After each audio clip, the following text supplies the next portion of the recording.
You can be seated. Good morning. Welcome to everybody who's watching us online live right now. We're glad that you're watching from home as well. You can get your Bibles ready too. Hey, we're starting a new short series today, and it's something that I feel like God's put on my heart. I feel like it's something that we all need to kind of think about. And here's kind of where it came from. I wish that I could tell you it came from a super spiritual place, but here's where it came from. When I was younger, I used to play this particular video game. And it was a game where you would race cars down the busy city street. And you would get to drive a Ferrari or a Maserati or a Porsche or whatever you want to choose. And you'd be driving down this street. And I remember I would crash into walls. I'd crash into other vehicles. I would knock stop signs over, and everything would just be havoc. But then there was this button that they called restart. And when you hit the restart button, all of a sudden you would see everything rewind, and you'd see your car back up all the way through all the crashes it did, and all the cars would separate from it, and the stop sign would stand back up, and all this stuff would, and then you'd get another go at it. And you'd get to drive down the street again and try it again, and every single time I would do the same crashing. And I didn't get any better at this game. And I think this is kind of what we do in our lives as we follow Jesus sometimes as Christians. Or maybe even just in your life in general, is you spend some of your life making certain mistakes, making certain decisions, crashing into certain things, and then every once in a while you get a restart. You do get to hit that restart button, and then you get to try it again. But yet so many of us just go down the road the same way we went down it before. We don't make any changes. We don't adjust the steering. We don't use the brake at all. We don't change the way that we drive down that street, and so we just crash and burn all over again. And I think a lot of us wonder why we stay indifferent to the Christian faith. I think some of us wonder why this isn't more exciting to us. Why is God not doing as much as I want him to do? Why is he not showing up? Why do I not feel his presence? All these different things. And it just occurred to me that this is kind of the way that maybe more than half of us live. Because we don't really get this restart button that we can hit and do it all over again. But at the same time, sometimes we do. Sometimes we get another chance. You know, have you been in a situation where you made a terrible mistake and they gave you another chance? Like maybe you messed up at your work and you should have been fired, but then your boss came in and gave you a second chance, but then, hey, you did the same thing all over again. You had the restart button that one time, but then you still drove the car the same exact way down the road.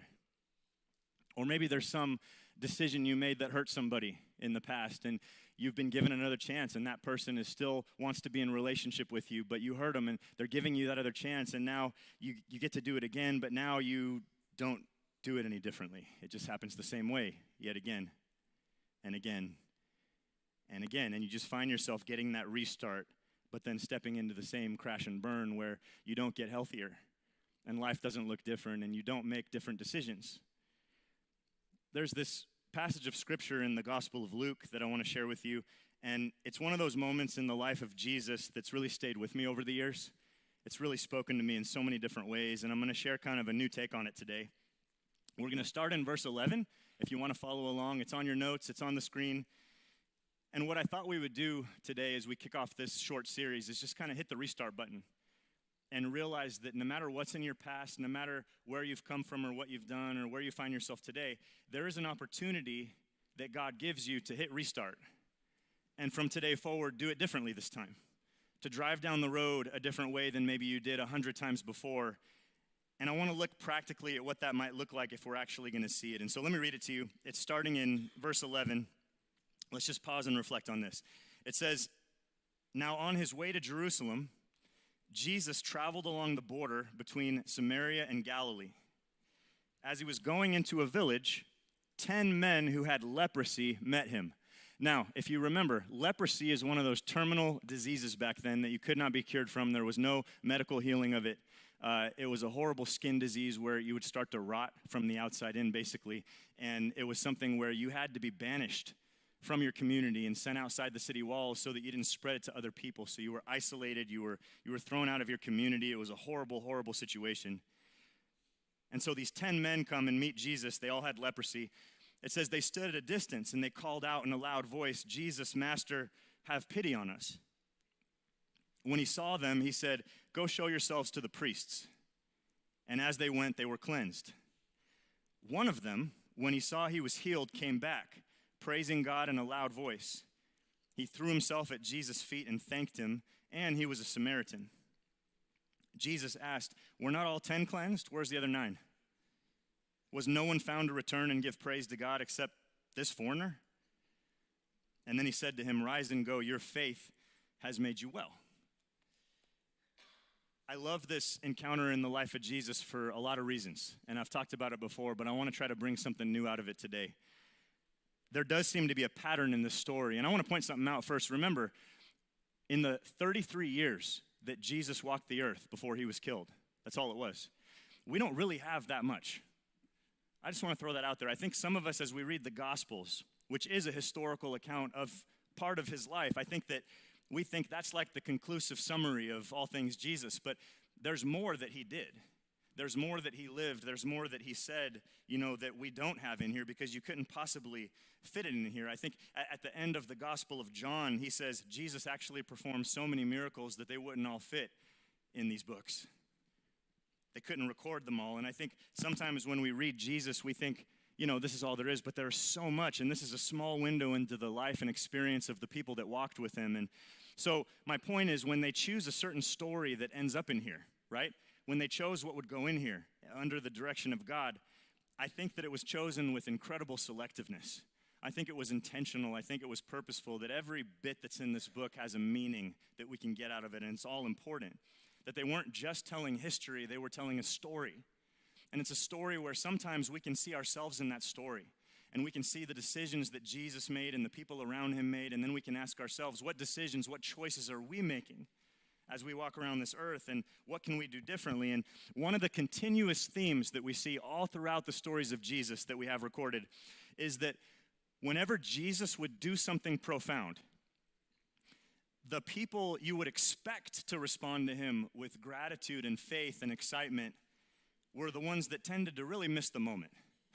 Almost every time, the ones you would expect, the religious people, the ones that kind of grew up around the things of God and kind of had the knowledge of the scriptures, and the ones you'd expect to understand the things, they completely missed the mark almost every time. And it was the people who were furthest from God in most of the stories and encounters with Jesus who had the most powerful encounter with him. They were the ones who got him the best. They were the ones who understood him and were touched by him in a more powerful way. And I think that's important for us to look at. And so this little phrase here where it says, by the way, this guy, he was a Samaritan. That wasn't incidental.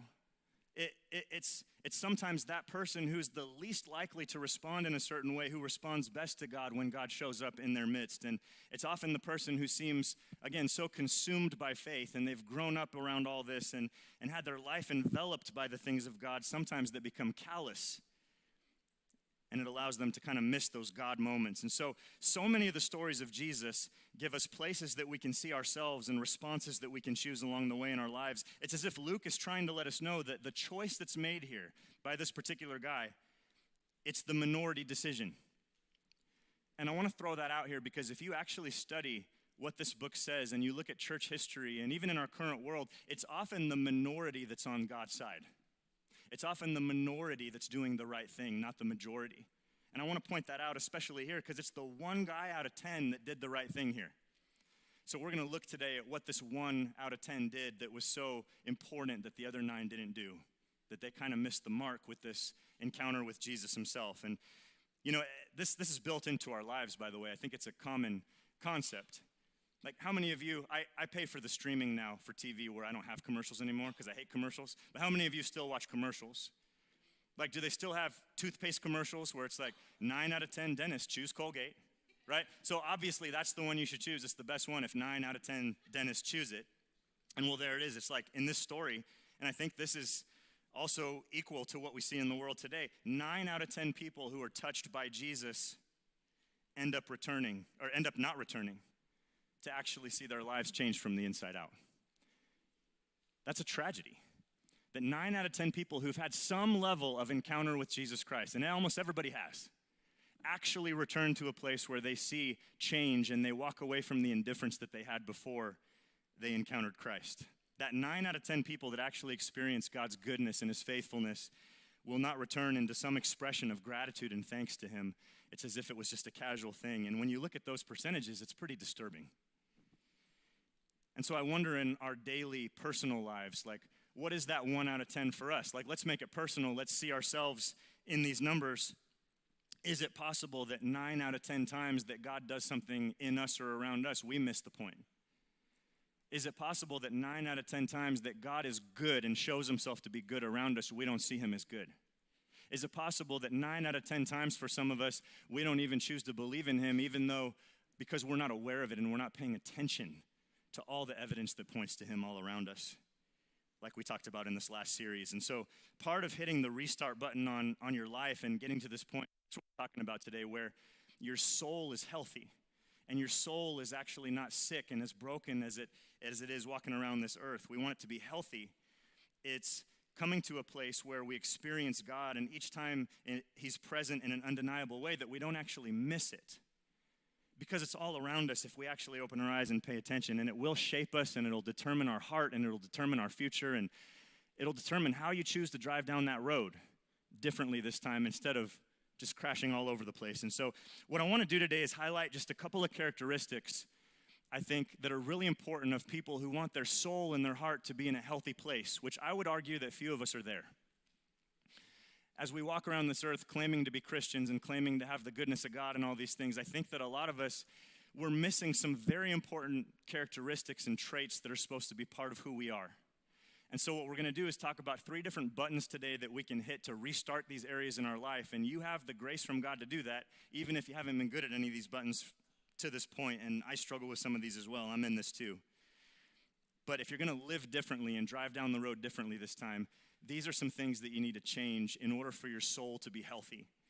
And so the first button that I think we need to hit is the forgiveness button. We all need to learn to better hit the forgiveness button. Guys, this one is so critical.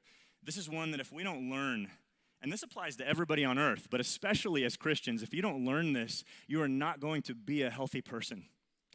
Your soul is going to be sick in many ways if you can't learn this value. It tells us that as Jesus was going into the village, these 10 men who had leprosy came and met him. And it says they called out to him in a loud voice, "Jesus, Master, have pity on us." And when he saw them, he said, "Go and show yourselves to the priests." And as they went, they were cleansed. Now, there's a lot going on here, and this story is a lot more complicated than I think some of us read into it. And so I'm going to explain a few things that you might not be aware of. When Jesus tells them to go back to the priest and then they'll be healed, there's a number of reasons for this, and none of them are that the priest is going to be the one to heal him. Jesus did not speak very highly of the priests back then, actually. I find that very interesting. He did not have great relationships with the religious leaders of those days. And so, obviously, they had to take a step out, and they had to move in faith in response to the words of Jesus because they had not been healed yet. When he told them to go do that, he had not healed them yet. There was no healing. And it says, as they were going. So what that means is all 10 of them at least had the faith to step out and do what the words of Jesus told them to do. All 10 of them had that, to go do something. And I think this is the dilemma for a lot of church people, if I could say. I think that some of us see things in such black and white that we completely miss the mark sometimes of what's happening in here. And this matters more than this. And so, a person, I think sometimes we see it like this, a person who believes and a person who doesn't believe. And there's a line there. A person who follows Jesus and a person who doesn't follow Jesus. A person who has faith and a person who doesn't have faith. And it's just so black and white. And there's actually, I think, a lot of us here who have enough faith to act and move forward with God when he's speaking into our lives and giving us an opportunity to find freedom from something that's holding us back. I think a lot of us have that faith. And I even see this with people, though. Here's the part that's not so black and white. I see this with people who don't believe in God. Can I say that? I just did. Because it's true. And I think we need to acknowledge that some of us who are in the faith aren't doing a few of these things even as well as people outside of Christianity. And that's a problem. That's a problem. There's actually this thing we need to learn, because the truth is, here's the thing. If you apply the principles of the scriptures to your life, don't just learn it, don't just understand it and put knowledge in your brain, but if you actually become, as James says, a doer of the word, not just a hearer of the word, it does make your life better. Now, I'm not saying that, here's the part that gets twisted. I did not say that it makes your life easier when you follow this. I did not say that it makes your life more comfortable, and I did not say that you're safer. but it's better. It's a better way. It's a different way when you live according to this. You know, I've heard too many pastors stand up here and say, when you give your life to Jesus and you follow God's ways, it gets easier. Life's more comfortable. That's not how this works. It gets harder, but it gets better. It's still better. And that's the thing that I just want to clear up that lie that we hear in some of our churches. And so Jesus was having them go show themselves to the priest, I think because he needed them to understand, and he understood that this was their process of being reclaimed into community. Because remember, when you have leprosy, you're banished from your community, you're isolated, you're kicked out of the village, outside the city walls, and they would never have been allowed to return home. They would have just died out there. That's how it worked back then. They would not have been readmitted into their village, into their tribe, their community, their family. Horrible situation. Some would say that's even worse than the leprosy. And so one question, just to kind of make this personal, is have you ever been ostracized by people? Have you ever been turned away by people? Have you ever felt like an outsider? You know, not you. I'm sure you were always the center of everything. But some of us, like we've felt that at certain points in our life. But if you've ever tried to get into a group or a circle of people or a club or a clique at work maybe or whatever, and you could just, no matter how hard you tried, never become an insider in that group of people, or worse, maybe you were an insider in a particular group of people, but then you did something that offended somebody in the group, whether intentionally or unintentionally, and so they boot you out, and it's hard for you to get back in. And you're the rarity if you've experienced something like that and not allowed bitterness to come into your soul. Because that's the natural thing. That's the common way that humans respond. And it's this natural, perfect context when that kind of stuff happens, when we're made to go outside, where bitterness and envy and hatred and these things start to sustain inside of us. And when Jesus sends them back to the priest, so the priest can publicly now declare their cleansing, there's a lot more going on here because these people had way more than rotting skin. They had inner turmoil going on because of the situation. That years and years of isolation and rejection and being alienated by the people that should have been there for you had to have corrupted their hearts in some way from the inside out and allowed bitterness to settle in. And if you're taking notes, write this down. Bitterness will ruin you. No matter what door it uses to come into your soul, whether you follow God or not, this applies to all of humanity. Bitterness will ruin you. And it struck me how if you were a leper back then who had been alienated from the people who should have cared about you the most, the people, by the way, who told you that God had punished you and that's why you had leprosy. That's what they believed back then. The reason these men had leprosy is because God was punishing them, which is ridiculous. If that was me, I would have been bitter toward the priests, toward my community, and toward God himself. Just being honest. I would have had no interest at all in going back to the priest and having him tell me I'm cleansed. I don't care what he says. I don't care what he thinks. I don't want to have anything to do with that guy. I would be so bitter. And I think there's an irony here that you can actually be healed by God of something and still not recognize that God has actually moved in your life. God can do something big in your life, of the life of your family, and your life and your heart, and you might not even recognize that it was God, and you can completely miss the mark. And so if you're going to hit the restart button on your soul in this way and become healthy, you have to be willing to deal with some inside issues that are preventing your heart from being healthy and the relational issues that might hold you back, and you have to hit that forgiveness button. And so practically, what does that look like? There's some people in this room that need to get to a place where you decide to forgive somebody. And I know they wronged you, and we're not minimizing that, and I'm not trying to treat it lightly or say it didn't happen and it didn't wound you or betray you, but you have to get to the point where you offer forgiveness. Because it's not rotting that other person, it's rotting your insides. And so you have to figure out how to make that decision to let it go. I've heard it said, and it's so true, not forgiving someone is like trying to get someone else to drink poison, but you're the one drinking it. There's a lot of ways to say that, but I think it's so true, and that bitterness just comes in, and it's a poison to you. There's also people here that maybe not only need to forgive somebody that's wounded you, but you need to go to somebody maybe and ask for forgiveness.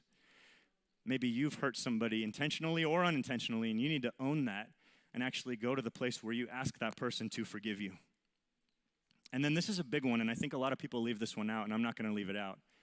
I think there's most likely people in the room, because I've been there, that also need to get to the place where you can forgive yourself for something. I think that this thing happens in some of us where we've hurt somebody in the past or wounded somebody in the past to the point where even if they've forgiven us, we feel like, I'm not going to forgive myself. I hate myself for it. It was too wrong. There's no way I'm going to walk out of that. I'm not going to let myself off the hook for that. And what I would say to you, even though this is a little bit in your face, it's still true. And I had to have someone tell me this. If God forgives you for that thing, and that person forgives you for that thing, then what an offense to God and that person that you won't forgive yourself. That you just hold yourself in there. That if the God who created the universe forgives you for that, then you should probably follow in his footsteps and be willing to forgive yourself as well. Because some people torment themselves for their whole lives by past terrible decisions that they've made. And the problem with how life works is you can make big mistakes and you can mess up and you can hurt people and all this, and the consequences can be containable sometimes. But then there's other times where the decisions you make affect somebody so bad that it's like shrapnel going all over the place, and it hurts so many people deeply that you just feel like you can't recover from the thing you did. And I've been there. And it took me a while to work out of that. But a part of hitting that reset button in this way is embracing this reality that every single one of us are equal in the fact that we need forgiveness, we need to give forgiveness, and we need to forgive ourselves. Every single one of us. It's part of the process. And by the way, if you're in here and you didn't have any relationships over the last couple of years that were off kilter in some way, you lived a better life than most of us. And you're probably a liar. So, because I can look back over the last few years in my life and I'm not even that good at math. Like I can't count the times I had to ask for forgiveness or apologize or own something that I did wrong. I don't even really want to count it up. I had to go ask for forgiveness from somebody recently, and I thought we were good, but the details of the hurt just kept coming up again and again. You know how that happens? Like they say they're over it, but the details keep coming up in every conversation that you have, meaning they're not really over it, and there must be something here I haven't done or something I haven't owned. And so I went to that person. I said, I just want to own my part in this, and I ask you forgiveness, and I'm sorry, and I want us both to be free of this and move forward because I was wrong, and I want to ask forgiveness for that. Would you forgive me? And sometimes the best thing you can do, guys, is stop fighting and stop trying to win and stop trying to be right, for crying out loud. Sometimes it's better just to own the part you messed up on. It's the healthy, stronger way to go. And by the way, there will be no more liberating act than doing it that way. If you'll seek and ask for forgiveness, give forgiveness, and forgive yourself. It's a freeing thing, and it's the only way you're going to actually hit that restart button. I love the fact, by the way, if you know the story of Jesus, Jesus didn't even hold the priests in very high esteem. And he told them to go to the priests and show themselves to the priests because they were healed, so that they could understand the importance of community and being welcomed back into that people group. And by the way, there's never a perfect community. I know some people seek that, but it doesn't exist. There's never a perfect family. There's never a perfect marriage. There's never perfect kids. There's definitely never perfect teenagers. There's never a perfect church. And if you're looking for a perfect church, you're not going to find it. But if you're going to move forward in any of those circles of relationships, no matter who you are, in a healthy way where your soul is no longer sick, with a vibrant faith and actually see change in your life and in those around you, you have to realize that part of living in community is forgiving and asking for forgiveness.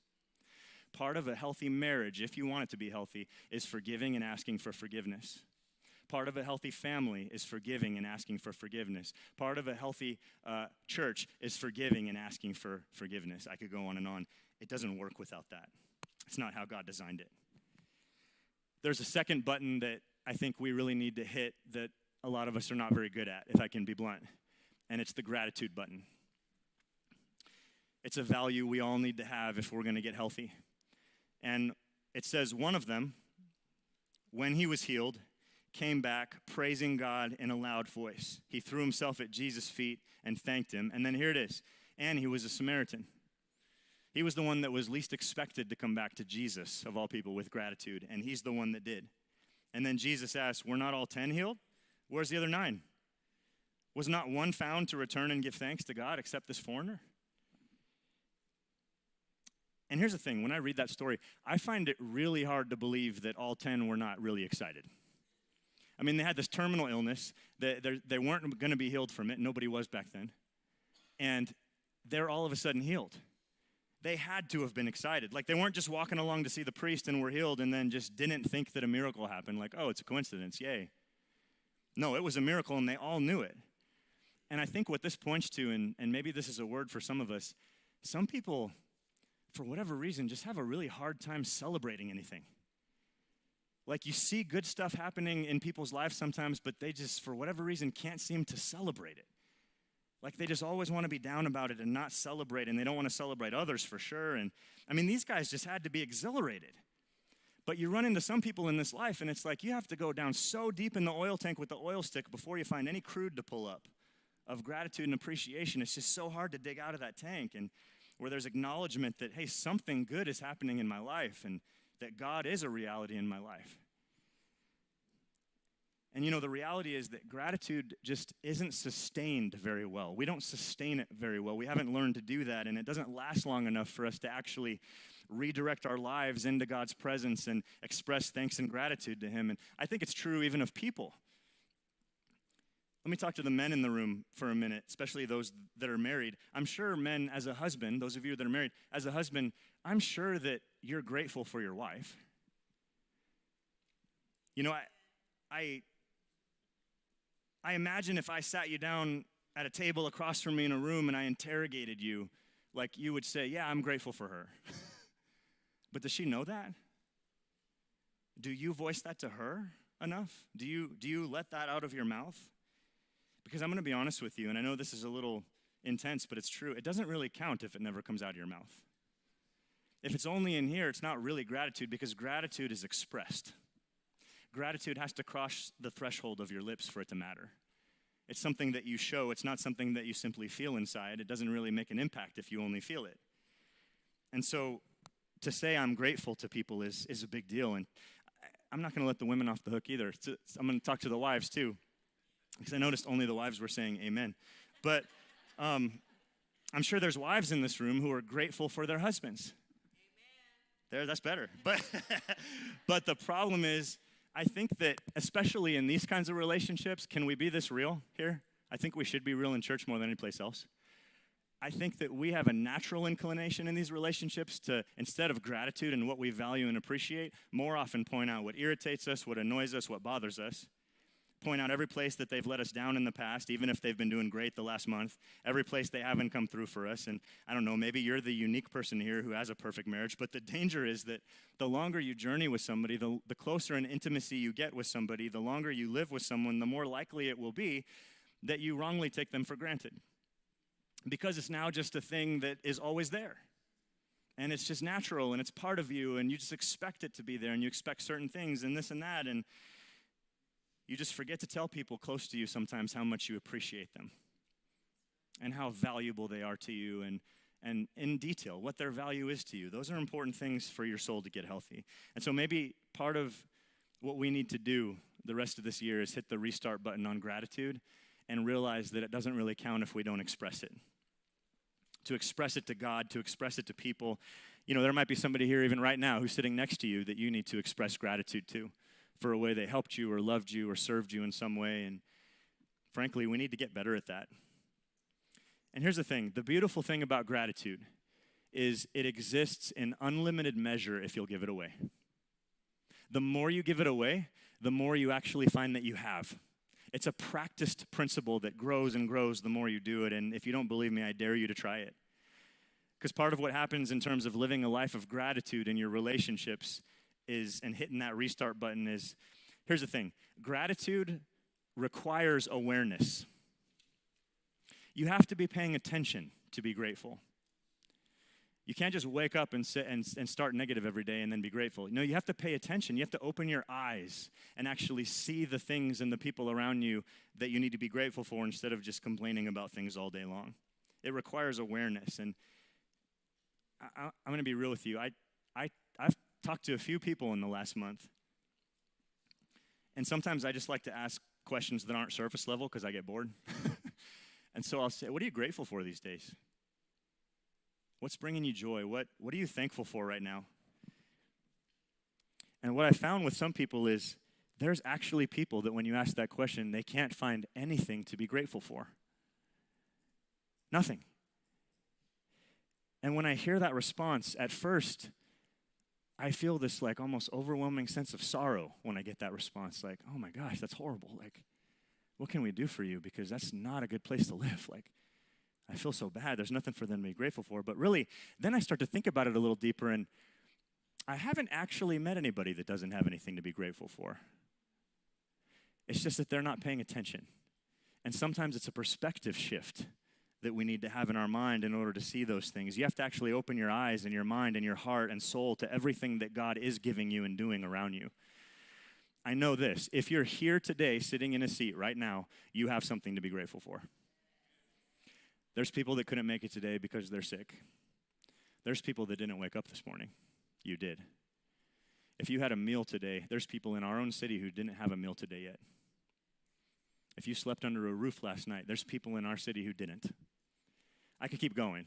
My point is there's something that you could be grateful for. We can find something. And the thing is, when you're ungrateful, when you don't take time to pay attention and appreciate, it actually cripples your soul. It makes your soul sick.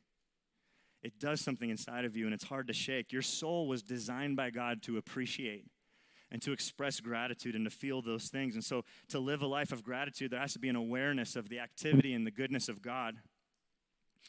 And maybe that can happen for you if you hit that restart button, because he gives you that grace. You can do it from this day forward and make a commitment that every day I'm going to look for those things to be grateful for. In my home, in my workplace, in my school, as I go grocery shopping. Hey, I got to because I can afford it, or whatever it is. Just find something to be grateful for. At the same time, I'm going to be blunt. I don't think that we're all going to get to that place. I think that we're a long way from it. But at the same time, everybody needs affirmation. Everybody needs to be thanked and to have that expression. And what I love about this moment in Jesus' life is not that Jesus needed worship, praise, and thanks, by the way. I want to point that out. That's not why he told him to do that. That's not why he was fully healed. And I think it's the same for us. Expressing gratitude. God doesn't need our gratitude. God's not up there crying like, oh man, like if Jonathan doesn't like praise me and thank me, I'm going to be really down today. Like he's not up there thinking that. He knows, and he designed us this way, that gratitude is something that actually brings us to a place of health. It's an important thing for us to practice for those very reasons. And, so it's kind of like a catch-22 here, because to be genuinely grateful, we have to be aware of everything that's happening in our life that's good. But as you are more grateful, you actually become more aware of those things, and it gets easier, and you become more grateful naturally as you express it more often. And so, maybe at first it's real work. Maybe some of you, I'm just going to go all the way to the extreme. Maybe some of you, it's like, man, I know there's something to be grateful for. I don't know what it is. I'm just thankful I'm breathing today. I'll start there, I know some of you, it might be like, I'm thankful that there's only 24 hours in yesterday instead of 25 because it was that bad, or whatever it might be. But you have to start somewhere. And again, I'm not trying to be casual or funny about this, but you have to start somewhere. And for some of us, it might be a small place like that and just watch it grow. And we all have bad moments too, right? We can be honest about that. There was a moment a couple weeks ago where I was feeling really negative, and I had just poured like a bunch of effort and time and energy into a particular thing, and there was just zero fruit from it. Like it was I was literally feeling like, why did I give anything to that? Because it didn't work. And nothing good came from it, and I put so much love and heart into it, and it was like worthless. And I was feeling worthless. That's how I was feeling. And this guy came in off the street, and he was asking for prayer one day at the office, and he was telling me about how grateful he was to God for what God was doing in his life. And then he started to tell me how he just got out of jail, and God saved him while he was in jail through one of the chaplains. And he doesn't even have a place to live yet, but he's expressing to me all this gratitude to God. And it was genuine. And it's like God had to check my spirit for a minute in that moment. And I had to realize, you know what? If this guy can be grateful, I darn well should be. What a great picture of who I should be. Okay, I beat that one into the ground. Let me give you one more. We'll breeze through this one. This one's really important too, and I think that we all need to get to the point where we can hit the responsibility button. and we can understand what we are responsible for in this life instead of using some of the cop-out phrases that we do and putting it on other people or even putting it on God. I'll explain that in a minute. So he said to the guys, or to this guy, "Rise up and go, your faith has made you well." And I think part of the tragedy of what can happen in some of our faith journeys is that God would give us what we actually want instead of what we need. Because those two things are not always the same. And a lot of times what we want from God and what we desire and what we pray to God for, he knows it's not the thing we need, but it's what we want. And so the problem sometimes comes in where I think sometimes he gives us the thing we want that we ask for, even though it's not what he knows we need. And so sometimes it's like, well, he gave me what I wanted most. And so that becomes like our new God answering prayers quota now. So now when he gives me something I really need, which is more an act of love, by the way, than something I want, now all of a sudden I'm upset at him because he's not answering my prayer in the way I think he should or in the way I want him to. Instead, he's giving me the thing that I really need, which isn't always what we think we need. And so now we get messed up, and then the only time we pray is when we're in crisis, and he's the God who created the universe, and he answers prayers, but we only go to him when we're at the bottom instead of as a preventative measure. And sometimes we only ask him for the big things, and then we wonder why the little things aren't going well. And I would rather not go to the priest and have him declare me cleansed. I'd rather come back to you, Jesus, and worship you and follow you anywhere, and that's where we need to be. It seems like in some ways, like this is the one guy who didn't do what he's supposed to do. Because Jesus told the 10 guys, go to the priest and be declared cleansed. And it didn't seem like this guy made it to the priest. He just made it back to Jesus, the high priest. But in the end, he found himself exactly where he needed to be. And I think he's the only one of those 10 that received the deepest healing. Because he came back when he wasn't even asked to. And Jesus' words are significant here. Let's not gloss over this last line. Rise and go, your faith has made you well. See, it seems as if Jesus put it all on them.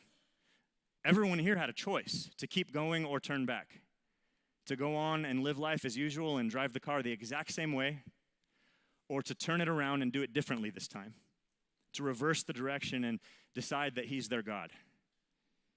And part of the dangerous thing here is that the longer you walk with Jesus and the more intimate in relationship you get with God, the easier it is, I think, for some of us to abdicate our responsibility for the part of your life that God does hold you accountable for.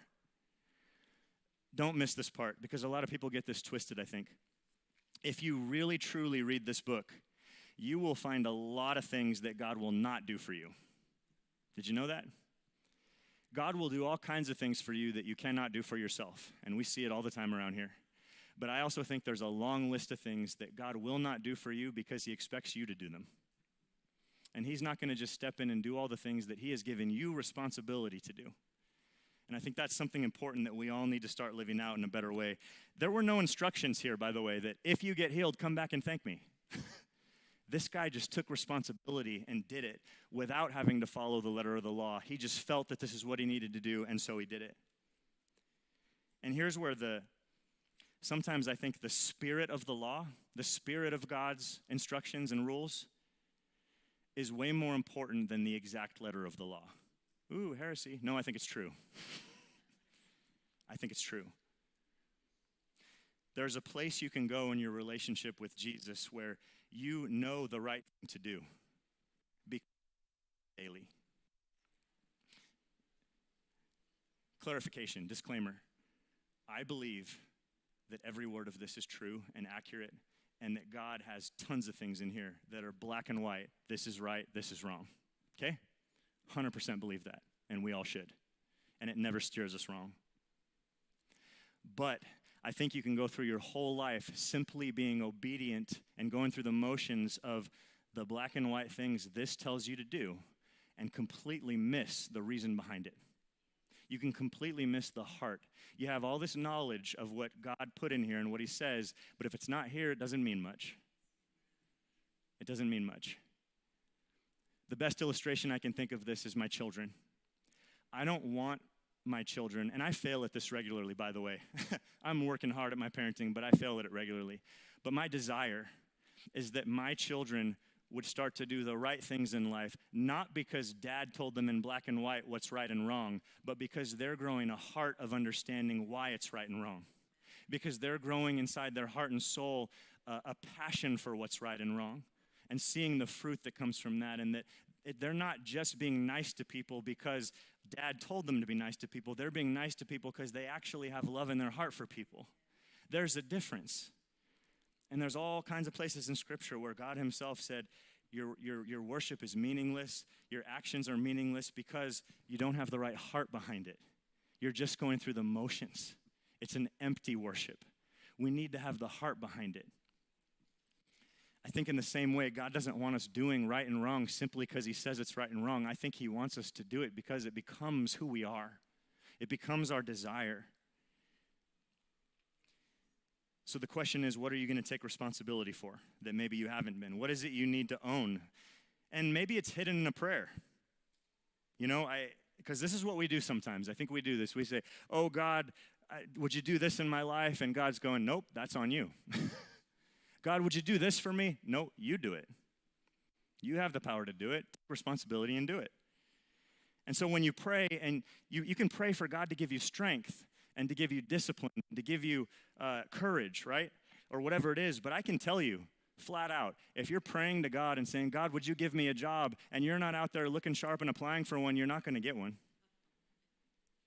You can pray all day, God, help me lose 25 pounds. But if every meal is donuts, he's not going to answer that prayer. You have to take responsibility. You can pray all day long, God, give me a girlfriend, but if you never ask a girl out, it's probably not going to happen. There's things that he expects us to take responsibility for and to own, and he doesn't just drop things in our lap sometimes when he wants us to obey him and take some steps and take a risk sometimes. And so there's a lot of things, I think, that we fake like a lack of ownership because we pray about it. And because we prayed about it, well, that's good enough. And don't get me wrong, you need to pray, and you need to talk to God every day, and you need to listen to God, and you need to hear his voice. But oftentimes what God responds with is where you are responsible in your life. That's often the answer to your prayer. Like, God, fix my marriage. There's a lot of things you need to do to fix your marriage before I can help you. You know? God, I don't know why my child is constantly disobedient in everything they do. Well, maybe you're not parenting them. Maybe you want to be their best friend instead of a parent. You know, I mean, that was a little in your face, but I'm not sorry. So I just see it too often. You're not called to be best friends. You're called to be parents. And there's a lot of things here where we miss the mark on that. And you can say all day, God, you never said that, though. It's not in here. It didn't say that. But God never said to the Samaritan, come back and thank me. He just knew what to do because he was feeling the gratitude. He knew what to do because he understood. And, you know, it was probably about 8 years ago, but I remember it really clearly. And there was a guy in the church, and he's not here anymore, but there was a guy in the church that came up to me one Sunday after the service, and he said, hey, Pastor Jarrod, I don't understand why you don't get up there every single Sunday and just talk about all the sin and tell the people what they need to stop doing. You need to do more moralizing up there, according to the Word of God. I said, wow, you sound like you get it. And like I talked about with my kids, I think when you love God and you learn to walk in a relationship with him and you grow your intimacy with him, the right things are going to be revealed to you. And if you're simply doing the right things because some pastor stands up here on Sunday and tells you what's right and wrong, it's not what this is about. This is about here. It's about your relationship with God. It's about you getting into the Word and allowing God to speak to you. Not taking mine or any pastor's word for granted as law, but checking it in here because we're all faulty. This is the thing that stands. The band's going to come back up. We're going to close. But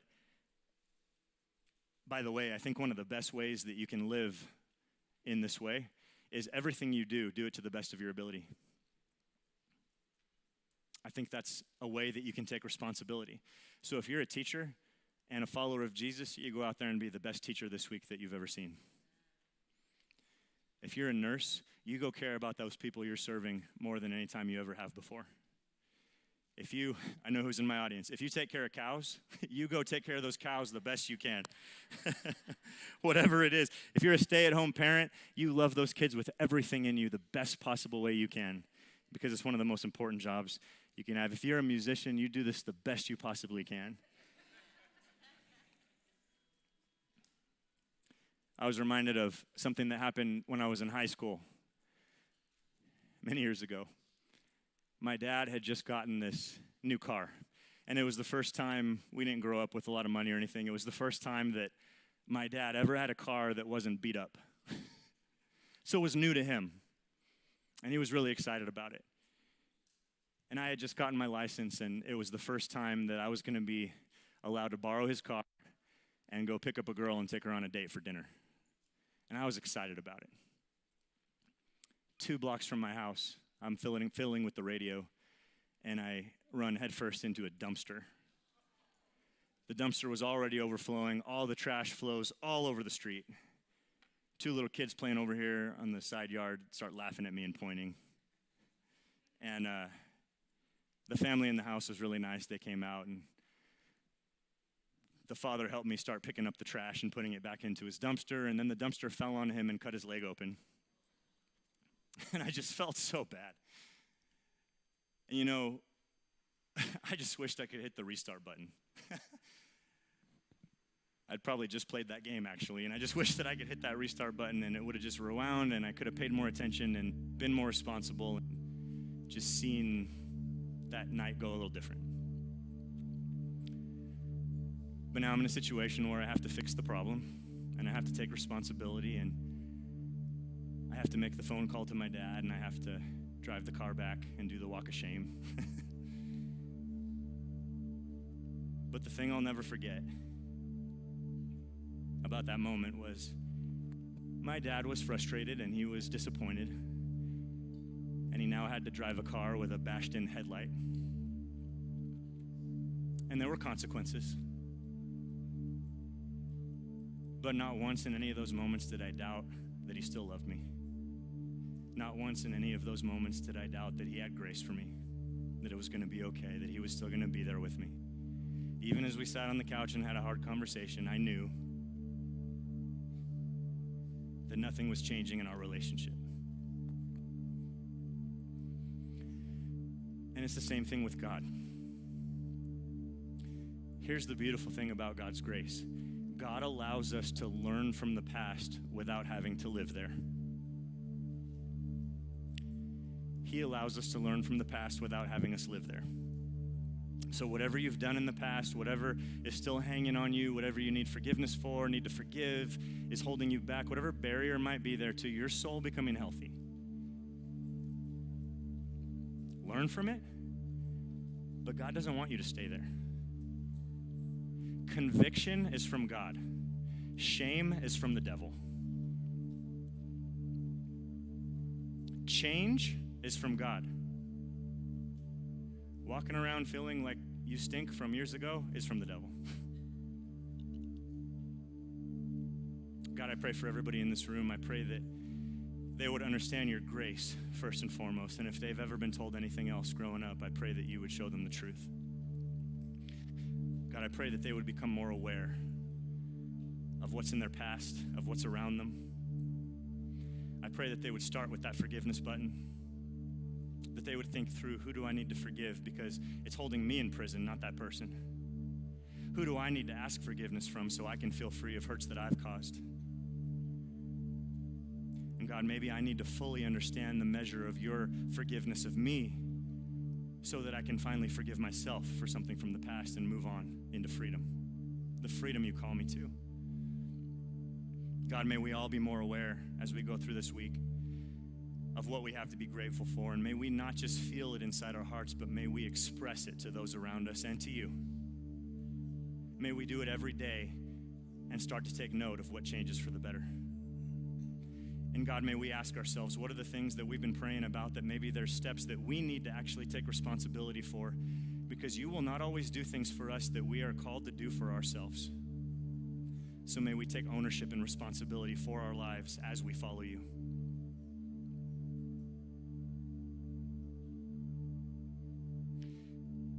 stand with me? In a moment, the ushers are going to come, and we do this thing where we take an offering. But if you're visiting for the first time, I just want you to know this is not for you. Just let it pass by. Don't let it make you feel awkward. It's something we just do as a church family. It's not about your money. We're just glad that you're here, and you being here is a gift to us. During this next song, there will be a couple leaders up here who are available to pray. And we do this every Sunday. In case you've been wondering, what are those weird people standing up there for? That's why they're here. They're here in case you want to come forward during this song for prayer. We would love for you to do that. We're available to you. Last thing I'll throw out there is I just want to remind you there's this moment in the book of Acts, which is when the early church was started after Jesus' resurrection. And there was this moment where the religious leaders were coming against the disciples of Jesus, and they were persecuting them, and they were yelling at them, and they were just not fans.